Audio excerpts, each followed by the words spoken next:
27th January 2025 marks the 80th anniversary of the liberation of Auschwitz-Birkenau, a place where unimaginable horrors unfolded and over 1 million innocent lives were stolen in a machine of hatred and genocide.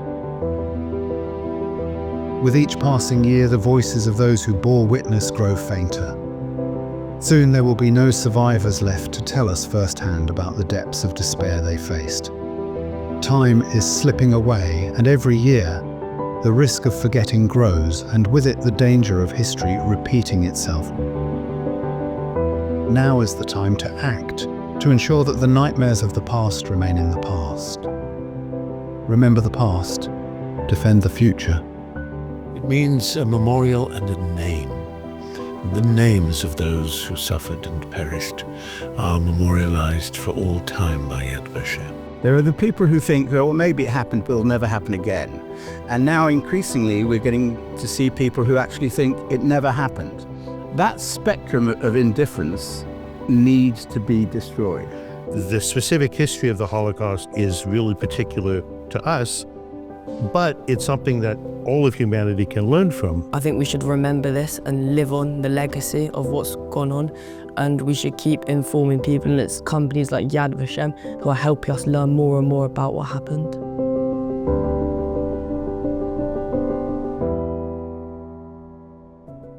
Our mission and our role is to drive education here in the UK so that people can understand the threats and the dangers of racism and anti-Semitism in particular. Yad Vashem, one of the most extraordinary organizations I know.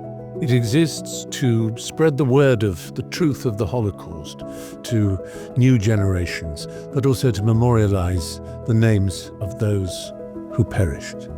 Holocaust education starts, of course, with the Holocaust, and it's a unique story about inhumanity towards the Jewish people, the Jewish nation. Even though it's a very specific story to a specific group of people, it's universal. I go to schools now telling the story.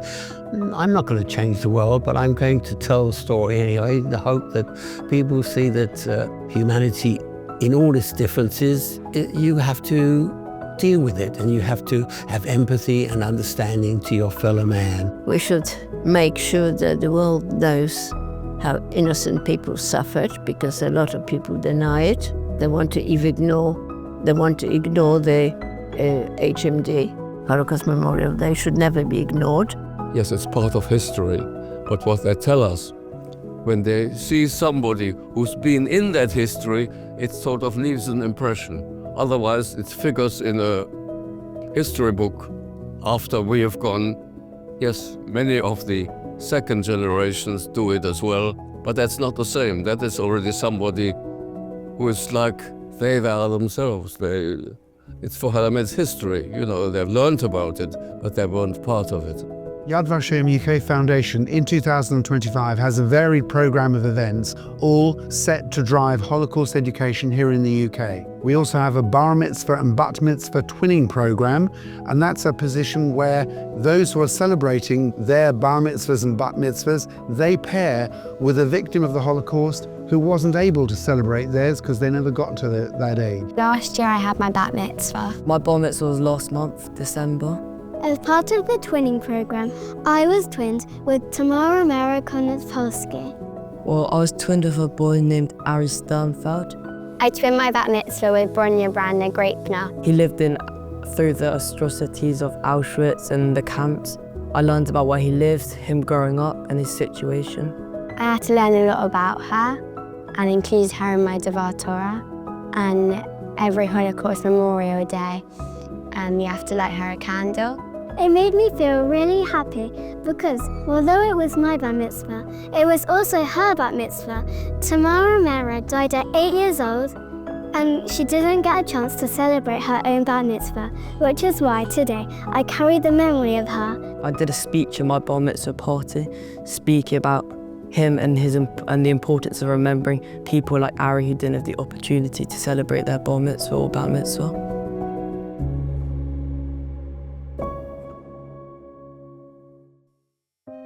Holocaust education comes in many different forms. Holocaust sculptures provide a three-dimensional image of the people who have been involved. They are permanent memories and a way of getting education across. It's such special work sculpting the Holocaust survivors. To me, it's my most important work. It's so important that we get through to young people on this 80th anniversary. The Holocaust survivors are going to be less and less and less, and we need to get young people involved now so that they continue the stories. Through our genealogy department, Yad Vashem helps individuals reconnect with their roots, bringing families back together. Through artificial intelligence to identify individuals from the past, we are breaking new ground in preserving history, giving faces and stories to those who lived through these defining moments in history. Now is certainly the time when we need to take advantage of what we can, and for me to ask you for the support that we need in getting Holocaust education across to all of the audiences who should be listening so well now. Well, the lessons of the past are hard lessons to understand in any event, and it's our duty of care to ensure that we do the very best we can to educate the next generations. The past bears on the present, and the present, of course, impinges on the future. Remember the past, defend the future. Please let us have your help today.